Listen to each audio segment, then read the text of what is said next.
So my topic will be sustainability, success, but also accountability. Just quickly, who am I?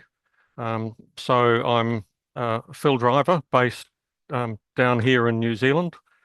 Um, I've background in solar energy, but more recently put a lot of time into working on very large scale strategies. So I'm an international lecturer and author on strategy. And I just want to acknowledge the input from Merv Wyeth, who's been a really great critical support for me over the last few years. This is what I do in my spare time. This is where I practice sustainability. We've got a half hectare of land. We're growing about 100 different types of food. And the reason for having 100 different types of food is that our seasons are very variable.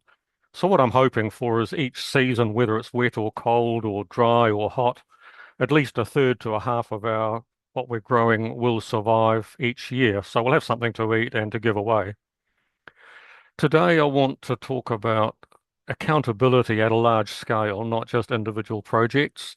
We'll quickly touch on what is strategy, logic, um, who creates benefits is really crucial, and what motivates actions to create benefits.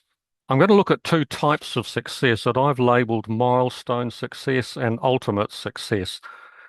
And I believe that distinction is really important.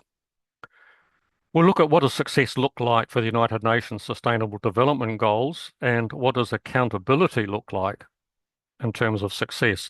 So some of you will have seen some of these slides before, so I'm going through the introduction quicker than usual. So the focus of PrubLogic is very large strategies like climate change, regional scale water management, where we've got thousands of stakeholders and hundreds of projects. So end users outnumber project managers thousands of times. So if we're doing water management in my province of Canterbury in New Zealand, we've probably got about 1 million people using water in one way or another, and a relatively small number of people trying to create a strategy. So end users are the predominant stakeholders. It is the end users that will make a strategy work, that will make your project create benefits. So users must be both enabled and motivated to implement strategies. We can have all sorts of imaginings of how people ought to behave, the way they ought to use the results that we create. But if they don't feel enabled and if they don't feel motivated, nothing will happen and we've wasted our time. So quickly, what's the meaning of strategy? It's an action plan and a rationale. Rationale means why we're doing something. So strategy is what are you going to do? Why are you going to do those particular things and not other things? That should be fairly straightforward. Why do we need PrubLogic? Well, I got all of these words out of a single New Zealand government strategy document. And the question is, if you're dealing with hundreds or thousands of stakeholders, how do those words work for thousands of stakeholders? And I imagine people tuned into this presentation will have different definitions of objectives and goals and outputs and outcomes. And as we're going to see shortly, the United Nations Sustainable Development Goals, many of them are not what I would call goals. I'll explain that in a minute. Humans can only cope with so much information. So humans can cope with a diagram like this one on the left. Okay, we've only got a small number of boxes of information. The diagram on the right, I've deliberately got very small font so you can't read it. But I see these sorts of diagrams over and over again in strategies, and people take one look at them and walk away. They're TLDR, too long, didn't read. So that takes us to what I've called driver's law. Most people can comprehend just 15 plus or minus 15 plus or minus 5 concepts in a well-designed diagram. If you're going to have 20 or 30 boxes of information, most stakeholders won't know what you're talking about. Now, as a professional engineer or a project manager, you might be able to handle 100 boxes in a diagram. But I deal primarily with members of the public, and they just switch off if they get a big complex diagram. So strategies have got to recognize human cognitive limits. We need simple diagrams. So here's one of our key principles. We want the smallest amount of strategic information that has the highest value to the most people, and we're absolutely unequivocal and meticulous about that. I don't have room to negotiate alternative um, amounts of information. So we're always looking for what's the most valuable information for these thousands of stakeholders I need to work with. And so we need what I call validated strategies, and a validated strategy has to be logical, understandable, doable, and worth it. And of those, the most important one is logical. What is a logical strategy? It must present physical reality. So what is physical reality for a strategy? And having worked with thousands of end users, this is the language they use to describe physical reality. We make stuff, we use stuff, and we get benefits. It's that simple. And I know people will tell me some things aren't linear and, there's complexity and so on. At the end of the day, we make stuff and use stuff and get benefits. And we capture that as PrubLogic.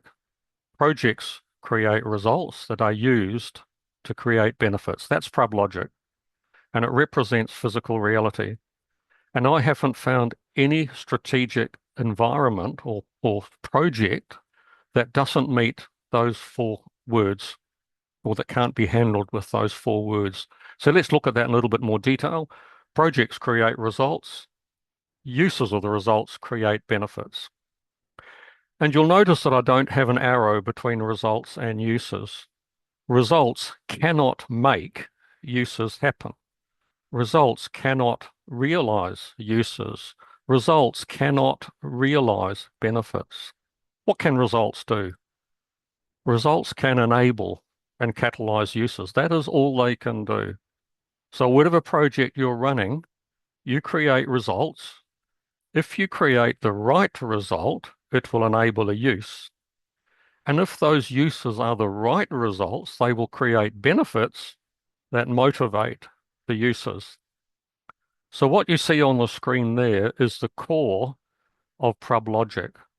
Results only enable uses, and it's benefits that motivate the use. And if you've got thousands of users versus half a dozen project managers, we've got to understand, what do the users need? What will fully enable them to create the right benefits that will motivate them? And then taking it a couple of steps further, the users prescribe the results, which in turn motivate and prescribe the projects. That's PrubLogic. And here's a couple of really simple examples. So in the first project, we sustainably manufacture, distribute, and market products. The result is the products are available to the customers. That's enabling. It's not creating a benefit. Customers use those products and they get a benefit. They're happy customers because they've achieved what they wanted to do and achieve, and our company's profitable. Here's another one. Build a sheltered cycleway. The result is a cycleway. Children ride on it and they're safe. And a key question here is, who creates the benefits? Who realizes the benefits or manages the benefits or controls the benefits? It's the users. Only users create benefits. It's very inconvenient, but it's true. Results enable users, benefits motivate users. And we have to both enable and motivate. So what does this mean for project managers? It means as project managers, we need to really understand, how will our results be used? Will those uses create benefits that are so motivating that the uses happen? So we can't deliver or realize uses, we can't deliver or realize benefits, but we have to understand them. If we don't understand uses and benefits, we'll create the wrong results. So we have to get outside our project management, out into the end user world, ask them what their uses are and what they think the benefits are, not what we think the benefits should be. What do they think the benefits are, and how worthwhile do they think those benefits are? So we have to understand uses and benefits. And I just split benefits into two types. There's global benefits, they're benefits to society and the environment. And there's personal benefits, benefits to individuals. So if we look at success, is success achievement of just the global benefits or achievement of personal benefits or achievement of results or all the above? And this is where I introduce two types of success. Ultimate success is achievement of benefits. That is the only ultimate success. You get to that end point where the benefits are being achieved. Milestone successes are achievements of results and uses along the way. They're essential to lead to the ultimate success, but on their own, they're insufficient. What about accountability? Ultimate success equals achievement of benefits, but who's accountable for that? Milestone success, achievement of results and uses, who's accountable? And so who's accountable for achieving global benefits, personal benefits, results, and other, all of the above? We need to think carefully about that. But what are we accountable for? Who is accountable for specifying a project result, use, or benefit? That's not the same as being accountable for implementing a project to achieve a result, to enable a use, which will be motivated by benefits. And who's going to hold to account? Who's going to be accountable for that? So we've got three categories of accountability. And I'm going to show the next table. It will be open to debate. I'm welcome to have feedback on this next table. This is what I think accountabilities look like. We have projects, results, uses, and benefits. And down the left, someone has to specify, someone has to implement, and someone has to hold to account. And I've S as suppliers, P as purchasers. So if we start out at the right-hand side, who is accountable for benefits? And I say it's the purchaser. They don't create the benefit, but they're accountable for defining or specifying the benefits. And that means they have to understand the uses and users. The purchaser is also accountable for specifying the uses. I would argue that both the supplier and the purchaser are accountable for specifying projects and results. And I think this is what project managers do particularly well. When it comes to implementation, yep, suppliers like project managers run projects to produce results. But you cannot make the uses happen. The purchaser can possibly influence those uses. I guess at the end of the day, we could argue that users are accountable for uses, but users tend not to be sitting around the table when accountability is being discussed. And the same applies to benefits. I think purchasers are accountable for making sure that the benefits actually happen. And then if we come back to holding to account, I think the purchasers are accountable at every step of the way. So what this little table is telling us is that project managers are accountable definitely for implementation and for a certain amount for specifying projects and results. But most of the remaining accountabilities are the responsibility of the purchaser. And yet when things go wrong, so often it's the project managers that are blamed, that are held accountable, when in fact the purchasers specified the wrong uses, they specified the wrong benefits. Okay, let's look at the Sustainable Development Goals, the 17 of them. I just asked the question, is each of these Sustainable Development Goals, and I've edited them slightly to fit them on the screen, is each one of these a project, a result, a use, or a benefit? If you just have a look quickly through those, and then I'll give you the answers.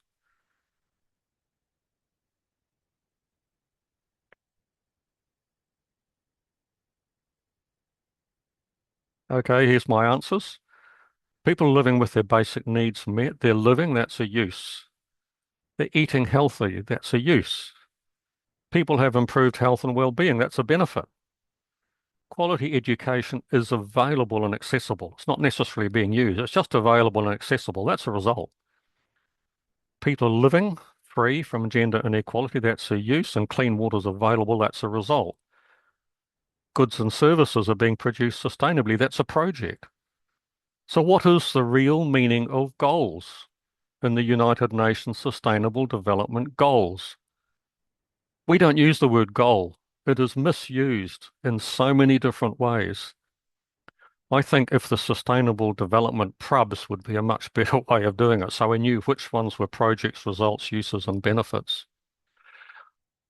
What about successes? Achieving the first SDG, which is a use, that's just a milestone success. People are eating healthily, that's a milestone success. It's not an ultimate success. Here's an ultimate success. People have improved health and well-being.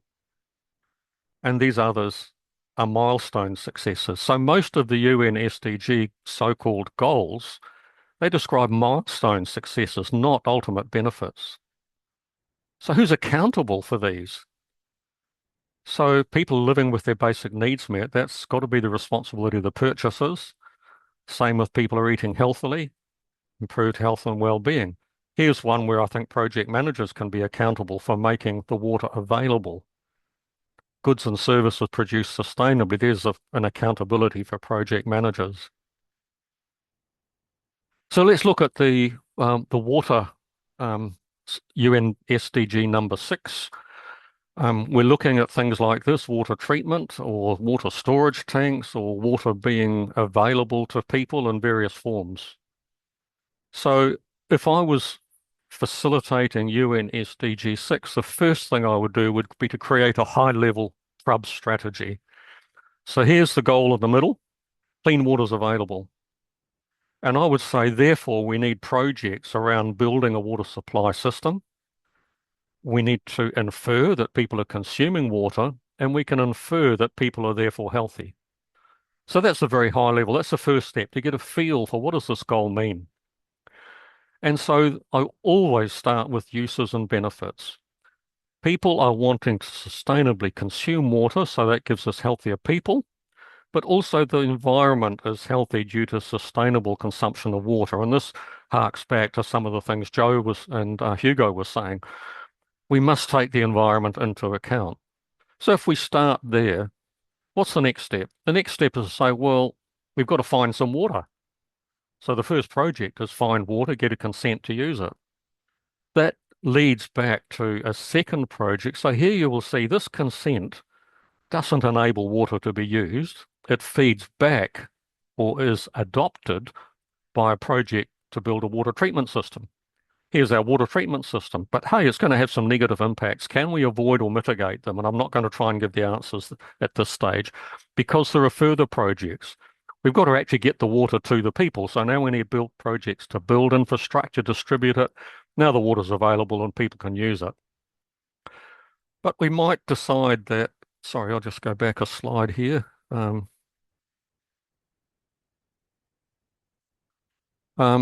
We might feel that we need to help people understand how to use water sustainably. So they're using it for irrigation, maybe trickle irrigation rather than border dike or flood irrigation.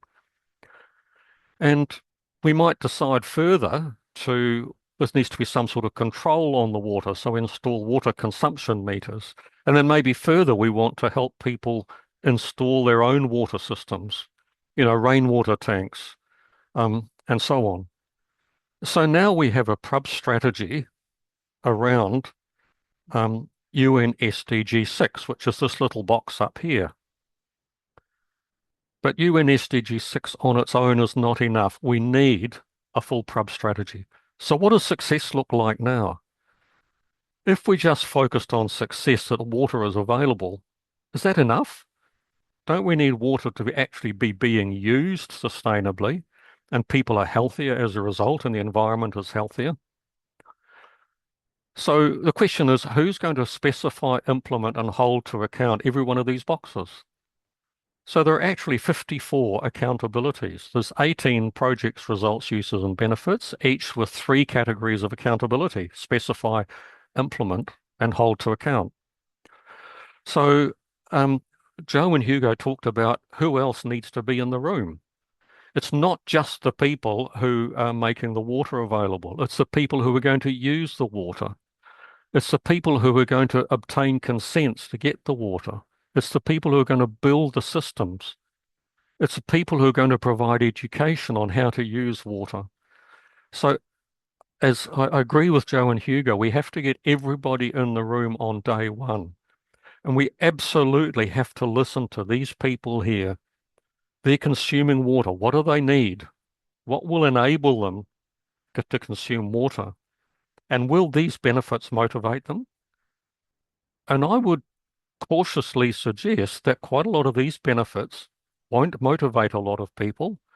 They might be motivated by being healthier, but a lot of people may not be motivated by a healthier environment. Are there other benefits that people would have from having able to sustainably consume potable water? And one of the benefits might be freedom from government control. So we need to look at what are the benefits in the language of the end user. So do success and accountability relate to projects, results, uses, benefits, or the entire PRUB strategy? And there's just a wee hint there. Yes, success and accountability apply to every one of those boxes in the PRUB strategy. So just a reminder, that's the key part of PRUB logic. Projects create results. Results can only enable uses. Uses create benefits, and benefits motivate uses. Projects do not realize benefits ever under any circumstances. Project managers can create the right results that enable uses, and if they're the right uses, they will create benefits which will motivate. And then the project managers can feel really satisfied that they've achieved what was intended. But it means we have to understand uses and benefits, get those other people in the room. So just summarizing that, this is how the world works. We make stuff, use stuff, and get benefits. PRUB projects create results that enable users to create benefits that motivate users. Users must be both enabled and motivated. Only users create benefits. Benefits won't arise unless uses happen. So I reiterate point 5. Users must be both enabled by results and motivated by benefits. Results don't create any motivation. It's the benefits that the users get from the users that motivates them. And the thing about a PRUB strategy is it lays out exactly all the steps that are required in a format that hundreds, if not thousands, of people can understand. And I've created PRUB strategies on climate change, on water management, on food resilience for hundreds of stakeholders, and they understand PRUB. They don't understand outcomes, objectives, and goals because those words mean different things to different people. But projects, results, uses, and benefits are fully understood by everybody I've had to work with. So a PRUB strategy provides a framework for deciding on the accountabilities. You can look at each box and say, who's accountable for that box? So what? As I've just said, achieving successes and accountabilities, you have to understand the full PRUB strategy for your project. If you've only got the project, you've only got the result in front of you, you won't be able to understand successes and accountabilities. You need the full story. So now what? Well, my suggestion to you is that you create PRUB strategies for your projects so you can identify milestone and ultimate successes and accountabilities. And in doing that, you must talk to the users. What do they want to be doing? Not what they want. What do they want to be doing and why? That's the benefits. And are the benefits sufficiently worthwhile that they will actually do the uses? So the uses and benefits and the worth of the benefits in the language of the end user, not what we imagine is good for them. So I've just touched on some elements of PRUB logic at the top there, top of the iceberg. There's a lot more, which will be, this has been in some of my earlier books, but more so in my next book, which is with a publisher at the moment. So if you want to contact me, I particularly like it when people contact me to challenge me, because if you just agree with me, I don't learn anything. But if you want to challenge anything that I've said, please let me know. And as I said before, I do want to thank Merv, who's been absolutely superb in supporting me for a number of years. So thanks again, Merv. And here's my contact if you want to contact me. Right, I'll go out of screen sharing and back to the boss. Um, okay, so I can shut that down. Excellent. Thank you, Phil. And as normal, a riveting session from you. Do have some questions for you, and we've got some time. Just before everyone thinks of trying to get to the next session, I am posting in the chat the Mentimeter link that you will need to fill out a post survey. Where's the chat com? Post survey questionnaire, and at the end of the questionnaire, there is the PDU code. But please don't leave the talk at the moment. Let's go through these questions, but I just wanted to put it on there just in case I forgot it. Let's see. First question for you is from Vishal. Regarding accountability, even Raki matrices gives an idea. Please assist. So look, I think there are other tools for assessing or working out who should be accountable.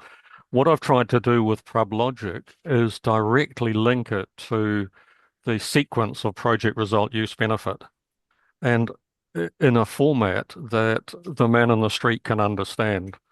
And so many other tools. There's dozens of very powerful tools out there which are superbly useful for project managers. But when I try and use them with members of the public, they just don't work.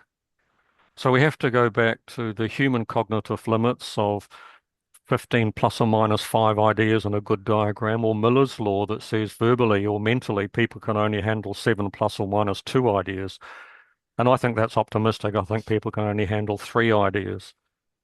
So if we're dealing with large numbers of people, people want to see the accountability as it relates to the projects, how the projects relate to each other, how the projects lead through to results, use, and benefits. And that's what I've tried to capture in the single ProbLogic diagram. So I'm not undermining all the other tools. I'm saying that ProbLogic works when you're dealing with hundreds, if not thousands of people. Excellent. Thank you very much. And a question from Kevin. One of your slides showed the definitions of results, users, and benefits, and he's particularly interested in uses, and he's wondering, are there any templates or tools available that can map out projects, results, uses, and benefits? At this stage, all I could do is refer to my first book, Validating Strategies, that does explain what a project result, use, and benefit is.